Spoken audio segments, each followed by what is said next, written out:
ეთერშია კურიერი 3 საათზე ახალ ამბებს თამარ ურუშაძე გაგაცნობთ. სპეკულაციები ეკონომიკურ თემებზე მმართველი გუნდი ოპონენტების მხრიდან დეზინფორმაციასა და მცდარი ახმების შექმნის მცდელობაზე საუბრობს.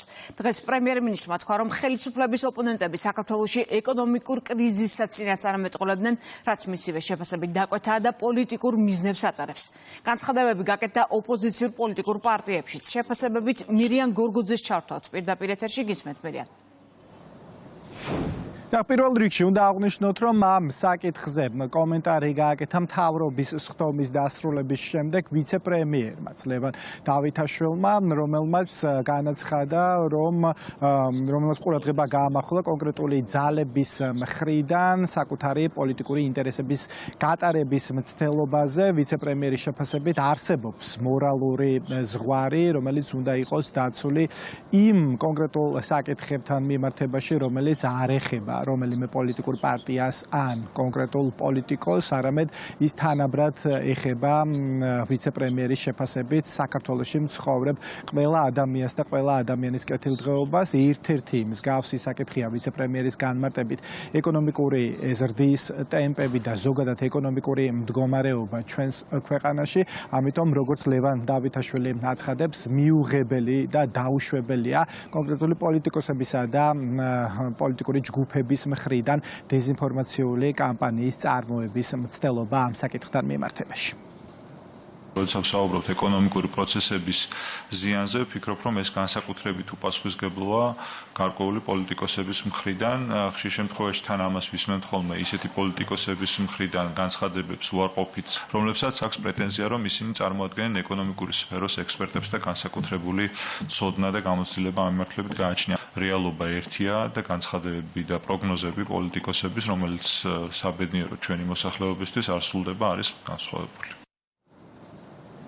ოპონენტები კი აცხადებენ, რომ საერთოდ არ არის საჭირო საერთაშორისო თუ ადგილობრივი სადამკვირვებლო მისიების შეფასებები და კვლევები, რადგან შეუიარაღებელი თვალითაც ძალიან კარგად ჩანს, როგორც ოპოზიციონერი პოლიტიკოსები აცხადებენ, რომ ქვეყანაში მოსახლეობა მძიმე სოციალურ მდგომარეობაშია და ეკონომიკური განვითარების მიმართულებით, როგორც ოპოზიციური პარტიების კონკრეტული წარმომადგენლები აცხადებენ, მთავრობა და მმართველი გუნდი ყალბი ცნობების გავრცელებას ცდილობენ.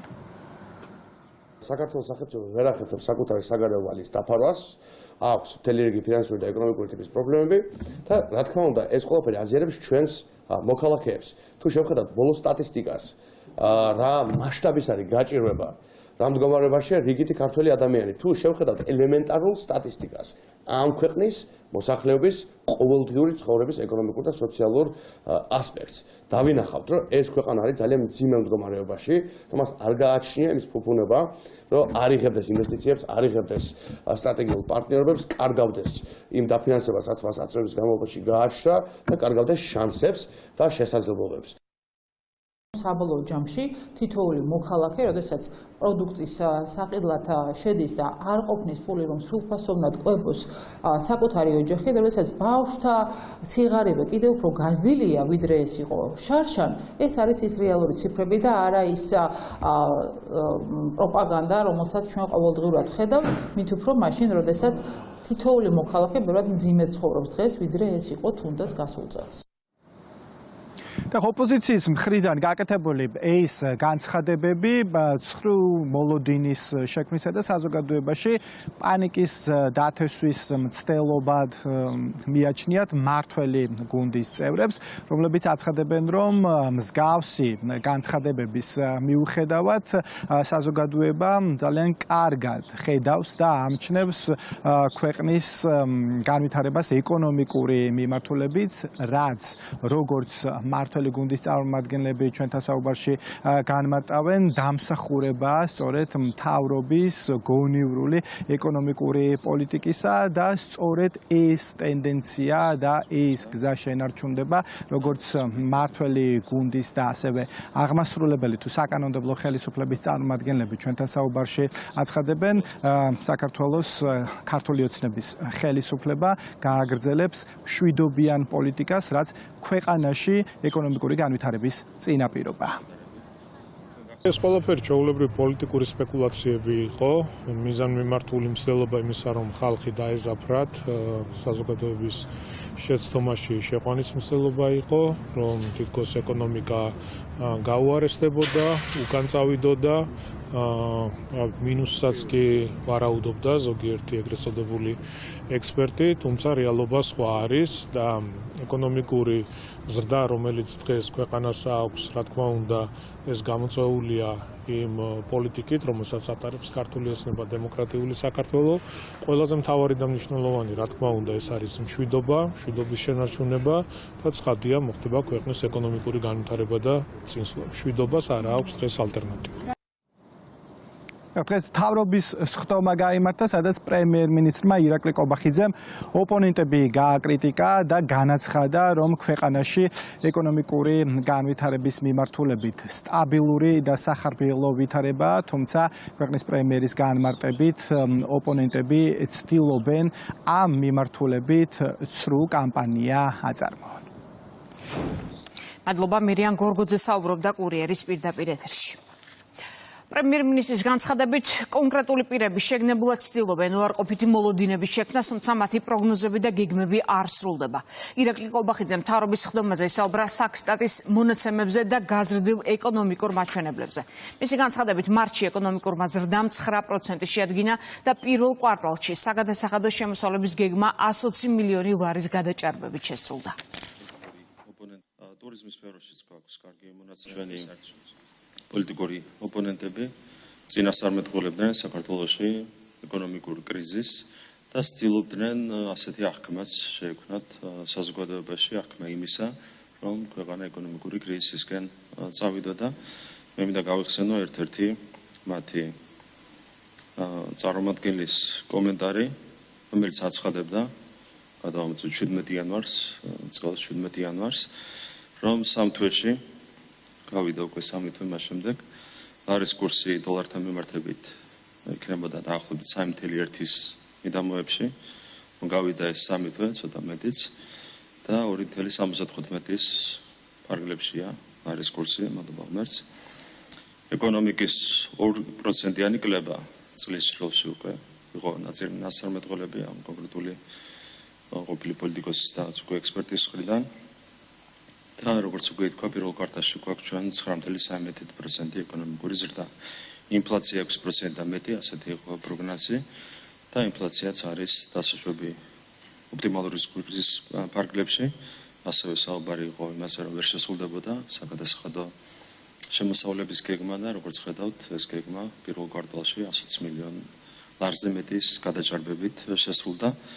ძალიან სამწუხაროა, როდესაც კონკრეტული ადამიანები სრულიად შეგნებულად ცდილობენ ქვეყანაში უარყოფითი მოლოდინების შექმნას, ნიჰილიზმის დათესვას.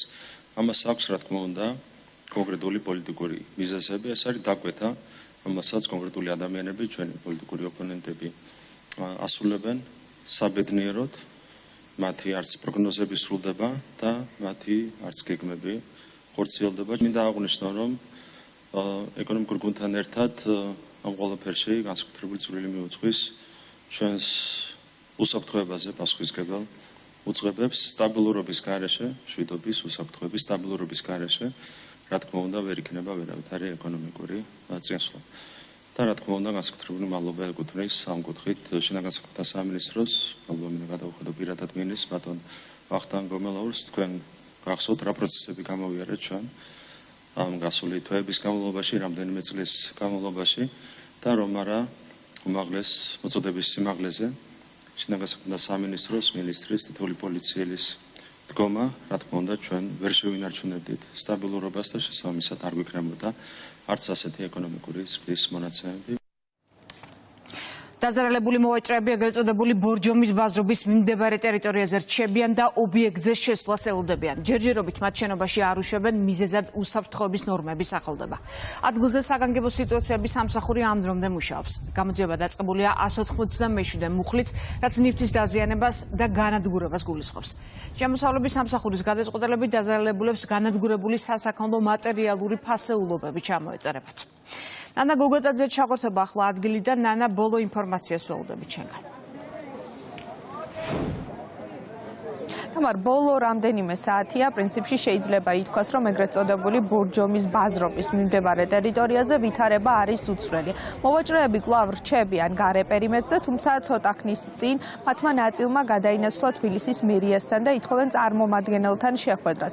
პარალელურად მთელი ტერიტორია ბაზრობის შემოსაზღვრულია ყვითელი ლენტით და არის განთავსებული რკინის ჯებირები, ადგილზე რჩებიან სამართალდამცველები და ჯერჯერობით არ ეძლევათ მოქალაქეებს შენობაში შესვლის და მათი მაღაზიებისა და პროდუქციის დათვალიერების შესაძლებლობა უპირველეს ყოვლისა უსაფრთხოების ზომებიდან გამომდინარე და ასევე უახლოეს მომავალში უნდა დაიწყოს საგამოძიებო მოქმედებები და უნდა ჩატარდეს ექსპერტიზა იმისთვის რომ დადგინდეს თუ რა გახდა ხანძრის გაჩენის მიზეზი.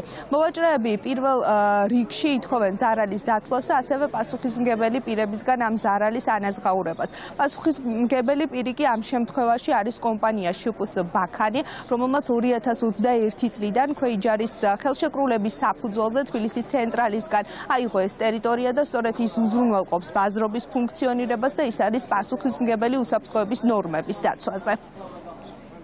რაღაცია ქონდა ჩვენი ყველას და რაღაცა 2 კაპიკ პურის ფულს შოულობდით. გაგვეწვა ყველაფერი, არაფერი არ ვიცით, რისგან გაჩნდა. ძალიან დაზარალებულები ვართ. ყველა ვითხოვთ შველას რაღაცა პასუხს. მოგცენ ან კომპენსაციის სახით ან რაღაც. ხონდა მეორადების მაღაზია. ხალხს მე ყველაზე ცოტას ვამბობ 30,000 ლარს ყველაზე მიზერულ თანხას ვიძახი.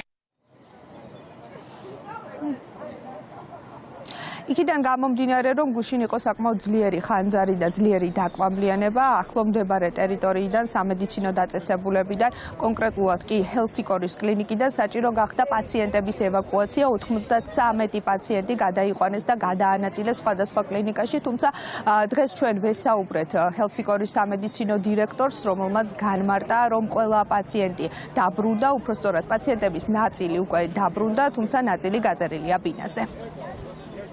რისკი შეიქმნა, რომ ჟანგბადის მიწოდება გაგვთარიყო პაციენტებისთვის პრობლემა, ასევე გაითიშა ელექტროენერგია და გენერატორებს ნაწილობრივ ცეცხლი ეკიდა. აქედან გამომდინარე, ჩავთვალეთ საჭიროდ, რომ ყველა პაციენტის ევაკუაცია მომხდარიყო, მიუხედავად იმისა, რომ საბოლოო ჯამში ჩვენ შენობას არანაირი ზიანი და ზარალი ჩვენ არ მოგვადგა. ეს მდგომარეობით ჩვენ განვაახლეთ მიღება პაციენტების ნაწილი ისევ დაგვიბრუნდნენ ჩვენთან კლინიკაში და აგრძელებენ მკურნალობას. რაც შეეხება ამბულატორიულ ნაწილს, ამბულატორიული ნაწილიც განახლებულია და უკვე არიან ჩვენთან პაციენტები და ეწევათ სერვისი მათ სრულად. რა გახდა ეგრეთ წოდებული ბორჯომის ბაზრობაზე ხანძრის გაჩენის მიზეზი? ეს ჯერჯერობით უცნობია და უნდა დაადგინოს გამოძიებამ და ექსპერტიზამ. შინაგან საქმეთა სამინისტრომ გამოძიება უკვე დაიწყო 197 მუხლით, რაც ნივთის დაზიანებას და განადგურებას გულისხმობს. მადლობა, ნანა გუგატაძე იყო კურიერის ეთერში. ბორჯომის ბაზრობის მიმდებარე ტერიტორიაზე დილით ხმაური იყო. დაზარალებული მოვეჭრეები ტერიტორიაზე შესვლას ცდილობდნენ, რასაც მათსა და სამართალდამცველებს შორის დაპირისპირება მოყვა. მათმა ნაწილმა პოლიციის კორდონი გაარღვია და შენობაში შესვლა მოახერხა. ისინი ითხოვდნენ პასუხისმგებელ პირებთან შეხვედრასაც ადგილზე მივიდა შპს ბაქანის დამფუძნებელი. ეს არის კომპანია, რომელიც ბაზრობის ფუნქციონირებაზე და უსაფრთხოების ნორმების დაცვაზეა პასუხისმგებელი. სადაც გაჩნდა ცეცხლის კერა, ხო? იქ ნატურა არის. რამე ირთვება, რჩება მარტო კონტროლები, საკონტროლო ისინი, რომ ვიდეო თვალბა რო იმას აღიქვას, დანარჩენს ყველაფერი გამორთულია. მოვაწერეთ ხელი, რომ სანამ არ მოვა ექსპერტი და არ დადებს დასკვნას, შიგნით შესვლის უფლება არავის არ აქვს. ეხლა რომ წეხანა შესვლა უნდათ იმაში შიგნით. ზემოდან ცვივა, ის ბალკების დაღუნულია. კიდე ეხლა ღმერთმა დაგვიფარა სულ კი დავიწვით გამრადგურდით, მაგრამ კიდე რომ სხერპილი რო დაემატოს ამას ეხლა წარმოგიდგენიათ რა მოხდება. ვის დავადო ხელი მაგალითად, ხო? სისულელია, ხო? ვის უნდა დაადო ხელი? სანამ ექსპერტი არ დადებს იმას. ხმაური და დაპირისპირება იყო თბილისის საქალაქო სასამართლოში, სადაც პარტიების ახალის და გირჩიმეტი თავისუფლების პრესამსახურის წარმომადგენლების მირანდა ბაღათურიას და ანა ყურაშვილის ადმინისტრაციული საქმის განხილვა მიმდინარეობდა. ადვოკატების ინფორმაციით, შინაგან საქმეთა სამინისტრომ მათთვის პატიმრობის შეფარდება მოითხოვა, მოსამართლემ კი ცოტა ხნის წინ 4,000 ლარიანი ჯარიმის შეფარდების გადაწყვეტილება მიიღო. მანამდე სხდომიდან მანდატურებმა რამდენიმე პირი გამოაძევეს, რასაც ხმაური მოყვა. მირანდა ბაღათურიას და ანა ყურაშვილს ადმინისტრაციულ სამართალ საუდაროთა კოდექსის 173 მუხლის მეორე ნაწილის საფუძველზე პოლიციამ მირიან ქავთარაძის შეურაცხყოფას ედავებია.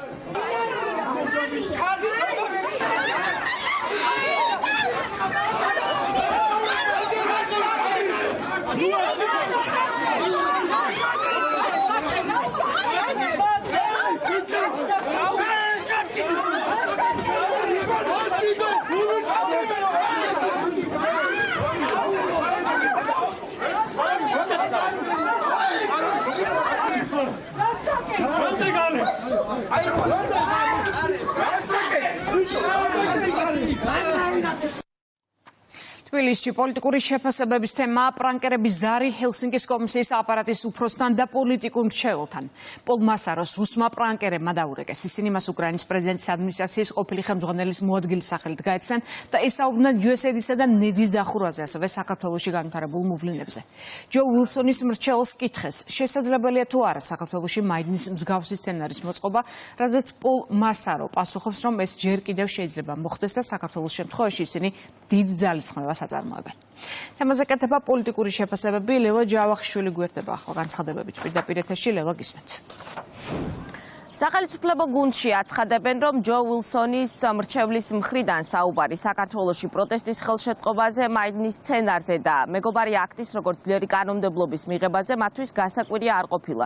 ქართულ ოცნებაში ამბობენ, რომ ამერიკული ფონდებისა და ლობისტების პოლიტიკურ ბიზნესებზე თავადაც დიდი ხანია საუბრობენ, მორიგი ჩანაწერი კი ამის მორიგი აღიარება იყო. თავიდან შეიძლება ბევრ ადამიანს არ ჯეროდა, თუმცა მას შემდეგ რაც ამერიკის შეერთებული შტატების პრეზიდენტმა თავად ისაუბრა ამაზე და გამოაქვეყნეს მთელი რიგი დოკუმენტაცია, სადაც პირდაპირ ეწერა, რომ ეს კონკრეტული აღნიშნული ორგანიზაციები, USAID, NEDI, პირდაპირ ჩართული იყო სხვადასხვა ქვეყნებში მთავრობების დამხობით, სახელმწიფო გადატრიალებით, ამაში ხარჯავდნენ ფულს. და საქართველოშიც, რა თქმა უნდა, ის რაც ხდებოდა, ეს ყველაფერი ორგანიზებული იყო და არავინ არ იფიქროს, რომ შემთხვევით ხდებოდა ეს ყველაფერი. ხო, რამდენიმე მცდელობა იყო სახელმწიფო გადატრიალების და რევოლუციის მოწყობის. იგივე თუნდაც 2020 წლის არჩევნები გავიხსენოთ, ხო, ეს პარალელური დათვლები ხო ვიცით, ყველა მისი დაფინანსებით გაკეთდა. ასეთი რაღაცები გამოიყენებოდა იმისთვის, რომ ქვეყანაში დაპირისპირება, პოლარიზაციის გაღვივება, სახელმწიფო გადატრიალების მცდელობა მომხდარიყო. ოპოზიციის ერთი ნაწილი ჩანაწერს არენდობა და მას რუსეთის ინტერესებს უკავშირებს, უმრავლესობა კი ოპონენტების და ხელისუფლებასთან ოპონირებაში მყოფი გარე აქტორების, მათ შორის უილსონის საერთო მიზნებზე მიუთითებს. ვის უნებენდო? რუსულ მედიას უნებენდო თუ რუსულ პრანკერებს უნებენდო? ცალსახადა ცხადია, რომ მაიდანიზაცია, ფერადი რევოლუციები, საკრალური მსხვერპლი, ამერიკის სტრად გამოყვანა და ხალხი და ახალგაზრდები, რომელიც კონსტიტუციას იცავენ, მათი დემონიზირება არის ერთ-ერთი კრემლის ინტერესი. პრანკერი იქნება, ჟურნალისტი იქნება, ეს ხო პირდაპირ ეთერში გადაიცემა, ეს ხო ჩანაწერებია. რა თქმა უნდა, ამას ზედმეტი ხილებაც არ ჭირდება. ყველაფერი იმას, რასაც ვალხილდით, რასაც ვხედავდით, რაც უფრო მეტი დრო გადის, მით უფრო მეტად მჟღავნდება რეალურად ამათი სახე, რეალურად ამათი რახვები. ყველაზე სამწუხარო, აქ ჯო უილსონი კი არ არის.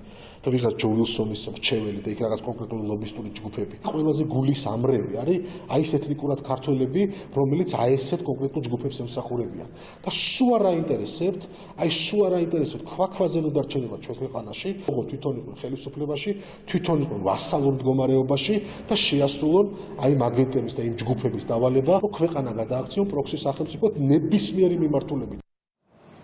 პრანკერები ჯო უილსონის მრჩეველს ჰელსინკის კომისიის აპარატის უფროს თავად უილსონის რჩევით დაუკავშირდნენ, როდესაც მას პეტრო პოროშენკოს სახელით გაესაუბრნენ. მადლობა, ლელა ჯავახიშვილი საუბრობდა პირდაპირ ეთერში. ჰელსინკის კომისიის აპარატის უფროსთან საუბარი რუსმა პრანკერებმა გავრცელეს. პოლ მასარომ მემარცხენე ფრთასა და ფსევდოლიბერალურ იდეოლოგიაზე ისაუბრა. დიალოგში ის არ გამორიცხავს საქართველოში მაიდნის სცენარის შესაძლებლობას. მისივე თქმით, კონგრესში სავარაუდოდ მალე მიიღებენ ახალ ძლიერ კანონმდებლობას საქართველოსთან დაკავშირებით. Agency like you said and Ned. Sad stuff. ბევრს არ მოუდგენია, რომ ეს ბიჭები საკუთარ იდეოლოგიებს საზღვარგარეთ ავრცელებდნენ, რაც ამერიკის შეერთებული შტატების ინტერესებს არ შეესაბამებოდა. საუბარია მემარცხენებთასა და ფსევდოლიბერალურ იდეოლოგიაზე. ბრალდებების ნაწილი გადაჭარბებული იყო, ხოლო ნაწილი სიმართლე. სინამდვილეში ამ სააგენტოებს დიდი ხანია რეფორმა სჭირდებათ. რეგიონში, განსაკუთრებით უკრაინასა და საქართველოში, ეს პროექტები ძალიან პროდუქტიულია. სამწუხაროა, რომ ბავშვი წყალს მიყვება და ეს ნამდვილად ცუდია. ბევრი რამ, რაც ხდება ალბათ ღიად არაკანონიერი და არაკონსტიტუციურია. დამიჯერე ჩვენ ძალიან ბევრს მუშაობთ საქართველოზე და იქ არსებულ ვითარებაზე. ვიმედოვნებთ, რომ კონგრესში მალე მივიღებთ ძლიერ კანონმდებლობას. I know that the situation რა თქმა უნდა, ბოლომოვლენები სასიამოვნო არაა. ვაკვირდებით თუ შევძლებდით საქართველოში თუნდაც მაიდნის მსგავსი რამის გაკეთებას. თუ შევძლებდით ხელისუფლებაზე ზეწოლას და ახალი მთავრობის არჩევის სიძულებას. In Congress we ეს ჯერ კიდევ შეიძლება მოხდეს. საქართველოს შემთხვევაში ჩვენ დიდ ძალისხმევას ვაწარმოებთ და მიგვაჩნია, რომ ეს ძალიან მნიშვნელოვანია. იქ დასახმარებლად ქართული ბატალიონის გაგზავნა შეგვიძლია. ვიცი, მაგრამ მე ნამდვილად ვფიქრობ მომიტინგეებზე. ჩვენ ძალიან ბევრს მუშაობთ ამაზე და ვფიქრობ, ისინი წარმატებას მიაღწევენ. ევროპარლამენტის ლიტველი წევრის რასა იუკნევიჩიანის განცხადებები უკვე ძალიან მიუახლოვდა ფაშისტური განცხადებების ზღვარს აცხადებს პარლამენტის თავმჯდომარე. შალვა პაპუაშვილი სოციალურ ქსელში გამოიხმაურა იუკნევიჩიანის გამოსვლას ევროპის სახალხო პარტიის შეკრებაზე, სადაც მან თქვა, რომ საქართველოს რეჟიმი კრემლის სახელმწიფოს შიგნიდან მიტაცების მაგალითია. ეს შეიძლება ევროკავშირის წევრებსაც დაემართოთ, თუ ამ ინფექციას დროულად არ შეეჩერებენ. ამ განცხადების გამო ევროპარლამენტარს მმართველი გუნდი აკრიტიკებს. დროა ბრიუსელში გამოჩნდეს საღი აზრი, რომელიც დემოკრატიის და ადამიანის ღირსების არ მცნობ ამ სამარცხვინო ტენდენციას შეაჩერებს. დაწერა შალვა პაპუაშვილმა.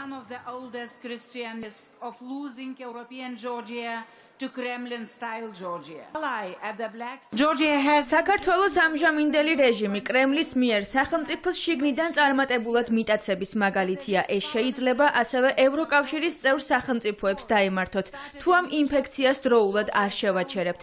ყოველმა ქვეყანამ, რომელიც ევროპის მომავალზე ღელავს, დაუყოვნებლივ უნდა დაუწესოს სანქციები ბიძინა ივანიშვილსა და ყველა იმ პირს, ვინც პასუხისმგებელია გაყალბებულ არჩევნებსა და რეპრესიებზე. ევროპარლამენტის ლიტველი წევრის რასა იუკნევიჩიანის განცხადებები უკვე ძალიან მიუახლოვდა ფაშისტური განცხადებების ზღვარს. დამნაშავეა ხალხი, ინფექცია უნდა შევაჩეროთ. თუ მისგან წახალისებული რადიკალების ზიზღის ენის განვითარების გზას შევხედავთ, შემდეგ ჯერზე წესით ქართულ ხალხს მონა ან ბიომასა უნდა გვიწოდოს. დროა ბრიუსელში გამოჩნდეს საღი აზრი, რომელიც დემოკრატიისა და ადამიანის ღირსების არ მცნობ ამ სამარცხვინო ტენდენციას შეაჩერებს. რასა იუკნევიჩიანეს კი ვეტყოდი, არ შეიძლება სტალინის ზიზღით მთელი ერი შეიზიზღო.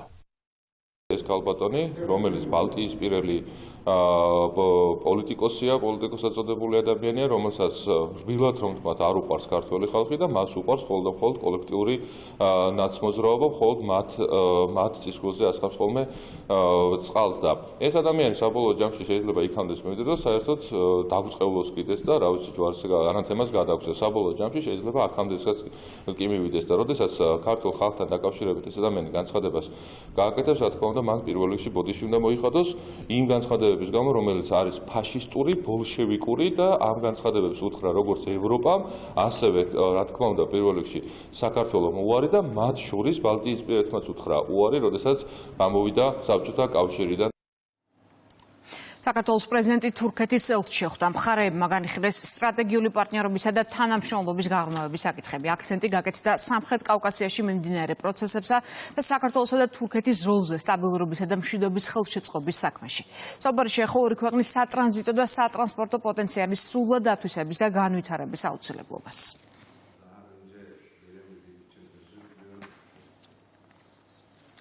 ცესკო უსაფუძვლო ბრალდებებსა და манипуляციებზე საუბრობს და განმარტავს, რატომ გადაწყვიტა საარჩევნო დოკუმენტაციის დიზაინის მოდიფიცირება, მათ შორის ბიულეტენის ჭრილისთვის საფარის დამატება. გარკვეული პირები ცდილობენ აღნიშნულის ინტერპრეტირებას 26 ოქტომბრის არჩევნებზე თითქოს დაარსებული დარღვევების აღიარებად.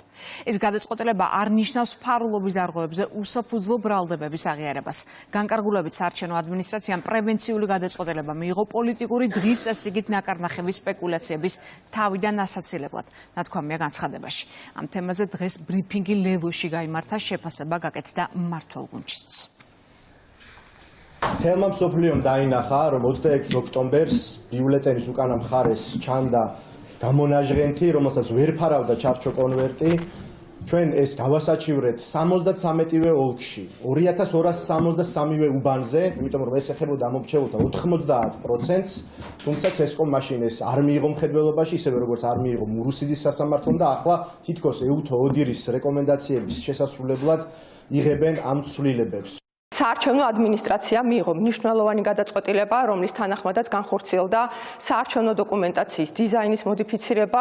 ხაზგასმით გვინდა აღვნიშნოთ, რომ აღნიშნული გადაწყვეტილების მიღება არ არის ფარულობის პრინციპის დარღვევის უსაფუძვლო ბრალდების აღიარება, არამედ ეს განკარგულება არის პრევენციული სახით, რათა თავიდან ავირიდოთ შემდეგ უკვე სხვადასხვა სპეკულაციები. საზოგადოებისთვის გვინდა კიდევ ერთხელ აღვნიშნოთ, რომ გასულ არჩევნებზე სხვადასხვა ჩართული მხარეების მხრიდან დაფიქსირდა საარჩევნო პროცესში ამომრჩეველთა პერსონალური მონაცემების და ასევე ფოტო-ვიდეო გადაღების წესის დარღვევა და ამ საკითხებით შემდეგ სპეკულირება. საარჩევნო ადმინისტრაცია არჩევნებიდან არჩევნებამდე ინტენსიურად მუშაობს იმისათვის, რომ ყოველი მომდევნო არჩევნები იყოს საერთაშორისო სტანდარტის შესაბამისი და ბუნებრივია ეს არის ჩვენი ვალდებულებაც. სწორედ ეს გადაწყვეტილებები ემსახურება ამას. თბილისის საქალაქო სასამართლომ სრულად დააკმაყოფილა ქართული ოცნების დამფუძნებლის ბიძინა ივანიშვილის სამოქალაქო სარჩელი და თანაინვესტირების ფონდის ყოფილ ხელმძღვანელს გიორგი ბაჩიაშვილს 9000-მდე ბიტკოინის დაბრუნება დაავალა. გადაწყვეტილება მოსამართლემ დღეს მიიღო. დააკმაყოფილდა ასევე დაზარალებული მხარის მოთხოვნა დაუყოვნებლივ აღსრულებასთან დაკავშირებით. გიორგი ბაჩიაშვილის ადვოკატის თქმით, დაცვის მხარე გადაწყვეტილებას არ ეთანხმება და მას გაასაჩივრებს.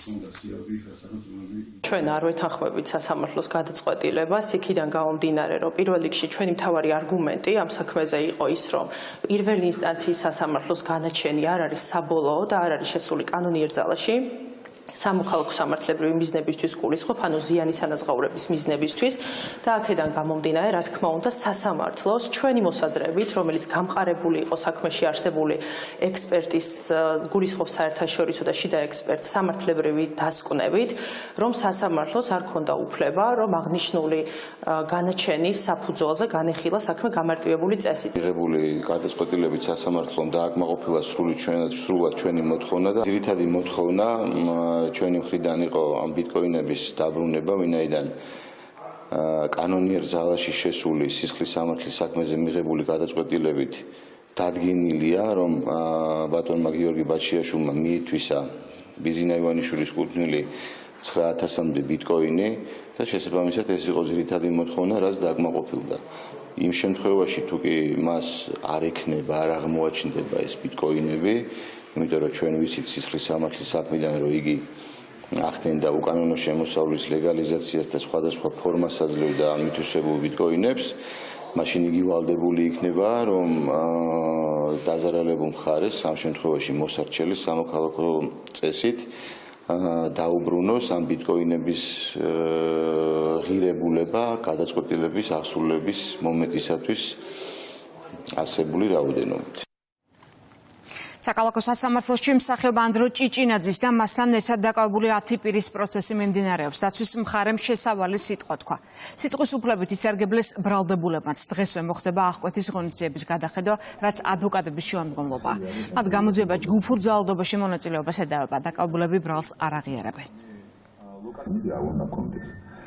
მადლობა და გითხრათ იმასთან დაკავშირებით რა გადაწყვეტილებებიც მივიდეთ წინა სასამართლოზე.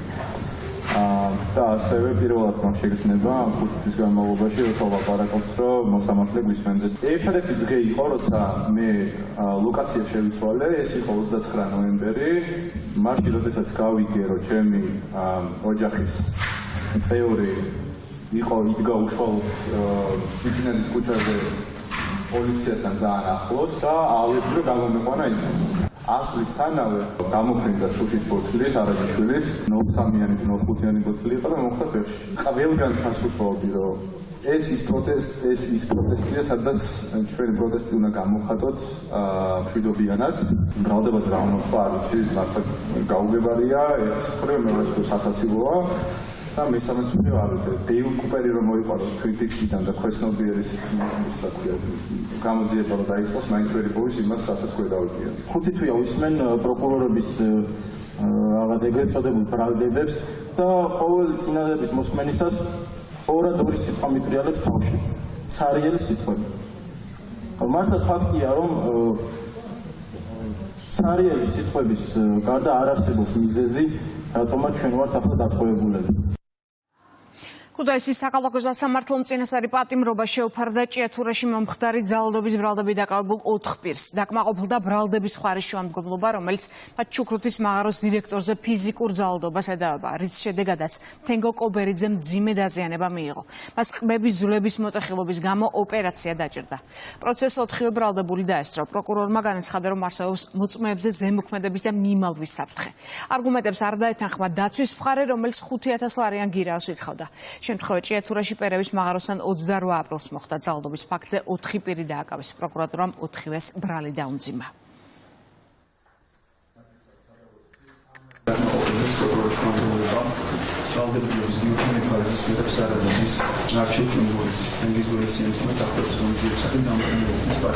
გამოძიება მიჩქარა, რამოდენიმეჯერ შეცვალა მუხლი და ამ საქმეზე დადგება ყველა შემთხვევაში გამომართლებელი განაჩენი.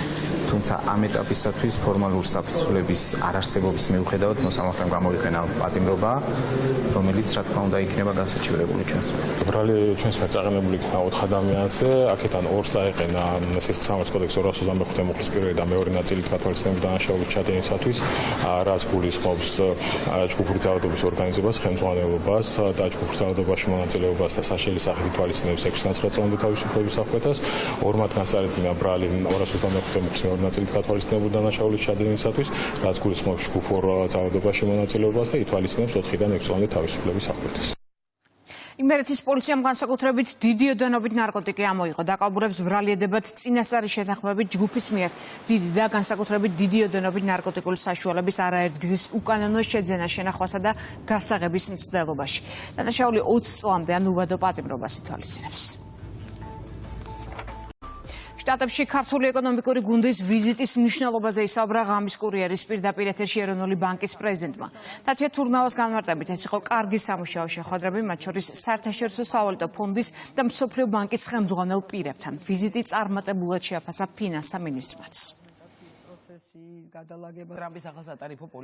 ქონდა ძალიან ინტენსიური შეხვედრები საერთაშორისო სავალუტო ფონდის სხვადასხვა დონეზე, ასევე მსოფლიო ბანკის მაღალი რანგის პირებთან, სადაც ვისაუბრეთ ზოგადად, ესე იგი, საქართველოს ეკონომიკურ მდგომარეობაზე, ვისაუბრეთ მიმდინარე პროექტების სტატუსზე, ვისაუბრეთ სამომავლო თანამშრომლობის პერსპექტივებზე, ანუ იყო ძალიან კარგი სამუშაო ვიზიტი. საქართველო ამ გლობალური გამოწვევების, მაღალი გაურკვევლობის, ეკონომიკური კრიზისის, რომელიც ხოდა რყევების ფონზე წარმოადგენს ძალიან მომგებიან კონტრასტს.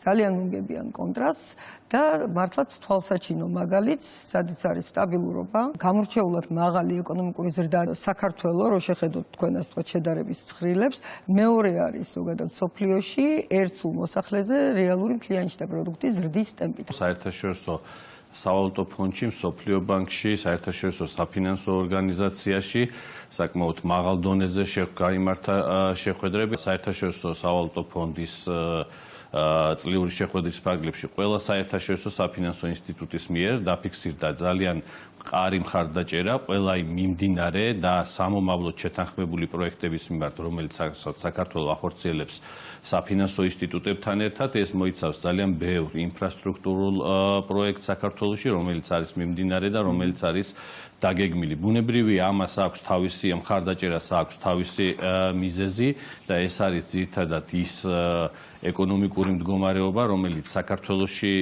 ფიქსირდება. ევროპის საბჭოს მინისტრთა მოადგილეების კომიტეტის სხდომაზე საქართველოს საკითხზე იმშელეს. განიხილეს ევროპის საბჭოს გენერალური მდივნის 31 ანგარიში სახელწოდებით კონფლიქტი საქართველოში. სხდომაში მონაწილეობა მიიღო საქართველოს საგარეო საქმეთა მინისტრის მოადგილემ. მოხსენება ეხება ოქტომბრიდან მარტის ჩათვლით პერიოდს, მასში საუბარია ოკუპირებულ რეგიონებსა და საოკუპაციო ხაზთან არსებულ მძიმე ვითარებაზე. ამავე საკითხზე ბოლო ინფორმაცია მიეწოდა შეკრებილებს ლაშა დარსალია. ევროპის საბჭოს მინისტრთა კომიტეტზე განხილული იქნა გენერალური მდივნის მოხსენება საქართველოს ოკუპირებულ ტერიტორიებზე არსებულ ვითარებასთან დაკავშირებით კონსოლიდირებული ანგარიში, რომელშიც დეტალურად არის მიმოხილული ჰუმანიტარული და ადამიანის უფლებათა თვალსაზრისით ადგილზე არსებული ვითარება. კარგად იყო წარმოდგენილი ის სამწუხარო ვითარება და რეალობა, რომელთანაც ჩვენ შეხება ამ თვალსაზრისით ოკუპირებულ ტერიტორიებზე. ასევე მინისტრთა კომიტეტმა დაამტკიცა საქართველოს ოკუპირებულ ტერიტორიებთან მიმართებაში სპეციალური გადაწყვეტილება, რომელიც ასევე თავის მხრივ საუბრობს იმ ძიმე მდგომარეობაზე, რომელიც არის ადგილზე. ეს არის პირველ რიგში დიდი მუშაობის შედეგი საქართველოს და ევროსაბჭოს შორის. ესპანეთის სამეფოში საქართველოს ელჩმა ალექსანდრე ჭკუასელმა ესპანეთის მეფეს ფილიპე მე-6-ს რწმუნებათა სიგელები გადასცა. ოფიციალური ცერემონია ესპანეთის სამეფო სასახლეში ჩატარდა, რომლის დასრულების შემდეგაც ელჩსა და ესპანეთის მეფეს შორის აუდიენცია გაიმართა. მხარეებმა ისაუბრეს მეგობრულ ურთიერთობებსა და თანამშრომლობის გაძლიერებაზე.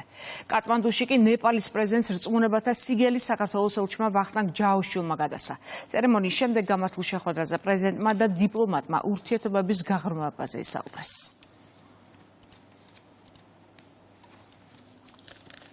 თავრობის ინიციატივით სამედიცინო დაწესებულებები, რომლებიც კორონავირუსის მართვის პროგრამებში მონაწილეობდნენ, ერთჯერადად გათავისუფლდებიან საჯარიმო სანქციის 75%-ის გადახდისგან. დარჩენილი თანხის ნაწილის გადასახდელად კი მათ 2 თვე ექნებათ. ასევე შესაძლებელი იქნება გაფორმდეს შეთანხმება ერთწლიან გადანაწილებაზეც.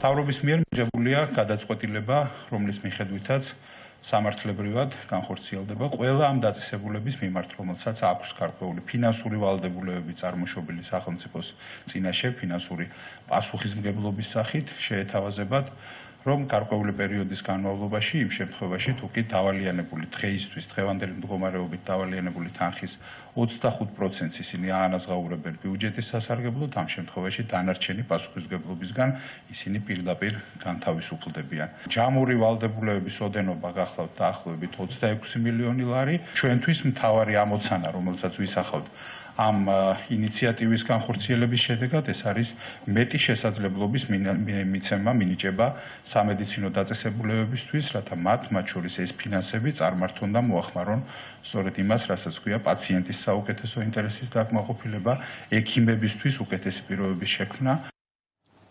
გარემოზაცვის და სოფლის მეურნეობის მინისტრი დავით სონღულაშვილი ვაზისა და ღვინის საერთაშორისო ორგანიზაციის გენერალურ დირექტორს შეხვდა. მხარეებმა დარგის განვითარების, მსოფლიო მასშტაბით ქართული ღვინის ცნობადობის გაზრდის და ბაზრების დივერსიფიკაციის საკითხებზე იმსჯელეს.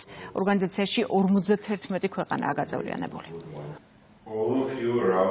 მევენახეობა მეღვინეობა არის ჩვენი ქვეყნის სტრატეგიული დარგი, სტრატეგიული მიმართულება, საქართველოს არის ღვინის სამშობლო, ზუსტად ამიტომ განსაკუთრებულად მნიშვნელოვანი არის OIV-ის და ღვინის საერთაშორისო ორგანიზაციასთან აქტიური თანამშრომლობა, როგორც ჩვენ გვაქვს, განხილული იყო ძალიან მნიშვნელოვანი ბევრი საკითხების შემდგომი თანამშრომლობის, შემდგომი ურთიერთობის, თუ როგორ შეიძლება კიდევ უფრო მეტად გაღრმავება, რა თქმა უნდა, თანამშრომლობის და აგრეთვე კიდევ უფრო მეტად ქართული ღვინის პოპულარიზაცია. საქართველოს ღვინის აკვანია, ეს არის ქვეყანა, სადაც ღვინო არა მხოლოდ ეკონომიკური რესურსია, არამედ ისტორიისა და კულტურის ნაწილი. ჩვენ ვხედავთ, რომ საქართველოს წარმატებით მუშაობს როგორც ვენახების ფართობის, ისე ღვინის ხარისხისა და საერთაშორისო აღიარების გაზრდის მიმართულებით. ქართველი ხალხის ღვინისადმი დამოკიდებულება თქვენი მდიდარი გამოცდილება. ფასდაუდებელია ვაზისა და ღვინის საერთაშორისო ორგანიზაციისთვის.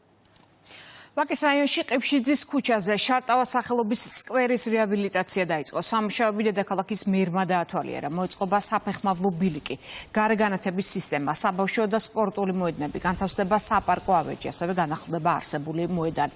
ტერიტორიაზე ჩატარდება გამწვანების სამუშაოების. პროექტი სექტემბერში დასრულდება. დაახლოებით 12 ფარეხის დემონტაჟი განხორციელდა ადგილობრივი მოსახლეობის ჩართულობით, მხარდაჭერით და რა თქმა უნდა კიდევ უფრო მეტი სივრცე შეემატა აღნიშნულ პარკს, რომელიც მთლიანად იქნება მოწესრიგებული, განახლებული, რეაბილიტირებული, ახალი ხემსცენარეებით, სასეირნო ბილიკებით, გაკეთდება ასევე ბავშვებისთვის შესაბამისი ატრაქციონები, მოეწყობა დასასვენებელი ფანჩატურები, ასევე შინაური ცხოველებისთვის იქნება დამოუკიდებელი სივრცე. ამ ეტაპისთვის დასრულებულია სადემონტაჟო სამუშაოები, მიმდინარეობს ბილიკების მოწყობა, მოწყობა ასევე სულ ახალი განათების სისტემა, ვიდეო მეთვალყურეობის სისტემა. გაკეთდება საბავშვო და სპორტული მოედნები, აგრეთვე მინიფერბურთის მოედანი, სრულად განახლდება დენდროლოგიური ნაწილი, დაითესება ბალახი, დაირღვება სხვადასხვა სახეობის ახალი ხე და ბუჩქი. ეს არის ერთ-ერთი მნიშვნელოვანი სივრცე ადგილობრივი მოსახლეობისთვის და შეიძლება ითქვას, რომ ეს სივრცე არა მხოლოდ ადგილობრივების, არამედ ქალაქის მასშტაბის ერთ-ერთი მნიშვნელოვანი სარეკრეაციო სივრცე იქნება. დაახლოებით სამუშაოები გაგრძელდება 3-4 თვის განმავლობაში და სექტემბერში უკვე იქნება შესაძლებელი, რომ გავხსნათ აღნიშნული სივრცე. ლევან იზორიას ავტორობით ქართულ იურიდიულ ლიტერატურაში ახალი სახელმძღვანელო სახელწოდებით სამართლებრივი და სახელმწიფოებრივი აზროვნება გამოიცა. ავტორის განცხადებით სახელმძღვანელო სამართალმცოდნეობის შესავალია, რომელიც საქართველოს უნივერსიტეტების სამართლის სკოლის საბაკალავრო პროგრამებში საბაზისო მასალას წარმოადგენს და საწყისი კურსების სავალდებულო ცოდნის ნაწილია. პრეზენტაციას პრემიერ-მინისტრი მთავრობის წევრებთან ერთად დაესწრო. ვიმუშაო ლევან იზორია არის გამორჩეული განსაკუთრებული კვალიფიკაციის მქონე იურისტი, პროფესორი და სამეცნიერო ნაშრომებს ახასიათებს ყოველთვის განსაკუთრებული სიღრმე და განზოგადების ძალიან მაღალი ხარისხი. განსაკუთრებით აქტუალურია ეს ნაშრომი იმ ფონზე, იმ ტენდენციების ფონზე, რასაც ჩვენ ვაკვირდებით მსოფლიო მასშტაბით, სამწუხაროდ მსოფლიო მასშტაბით გლობალურ დონეზე სულ უფრო მეტად იხევს უკან სამართლებრივი პრინციპები, სამართლებრივი აზროვნება პოლიტიკური ინტერესების წინაშე. ვფიქრობ, რომ ასეთი ნაშრომები არის მნიშვნელოვანი იმისათვის, რომ ჩვენს ქვეყანაში სწორედ სამართლებრივი აზროვნება და სახელმწიფოებრივი აზროვნება დომინირებდეს პოლიტიკაზე, პოლიტიკურ ცხოვრებაზე, პოლიტიკურ გადაწყვეტილებებზე და ტენდენციის გამძაფრებას, რა თქმა უნდა, ბატონ ლევან იზორიას ნაშრომი ძალიან მნიშვნელოვნად შეუწყობს ხელს. ამ სახელმძღვანელოს ფარგლებში სურს ჩემი მოგზაურებული წვლილი შევიტანო ინტერდისციპლინური მეთოდით სამართლის და მისი ღირებულების სისტემური აღქმის საქმეში და სტუდენტებს ჰქონდეთ შესაძლებლობა სამართალი გაიაზრონ ფართო კონტექსტით, როდესაც გლობალიზაციის პირობებში ცხადი ხდება სახელმწიფო სუვერენიტეტის როგორც პრინციპის გამტკიცების აუცილებლობა, მნიშვნელოვანი ხდება დემოკრატიულ პროცესებში კლასიკურ აქტორებთან ერთად არაკლასიკური აქტორების, როგორც არიან მაგალითად არასამთავრობო სექტორი, მათი საქმიანობის ანგარიშვალდებულებისა და გამჭვირვალობის უზრუნველყოფა. სამართალი არის პოლიტიკის ნაწილი. წიგნი სწორედ ამაზეა. რა თქმა უნდა, ეს პირველ რიგში არის სახელმწიფოებრივ ცნობიერებაზე, რომელიც ახლა წიგნი იწერება, იგულისხმება ის, რომ ეს სახელმწიფოებრივი ცნობიერება კოჭლობდა არ იყო საქართველოში ჯეროვანი და სათანადო დონეზე და ამას თავისი მიზეზები აქვს. ეს არის მინიმუმ 170 წლოვანი არათავისუფლება, როდესაც ქართველი თავის, ასე ვთქვათ, სუვერენულ უფლებას ვერ ახორციელებდა, არ იყო დამოუკიდებელი. ამით კურიერი გემშვიდობებათ 6 საათამდე თქვენ კი შეგიძლიათ დღის სხვა ამბებს გაიცნოთ ჩვენ ვებგვერდზე rustavy2.lg. დროებით.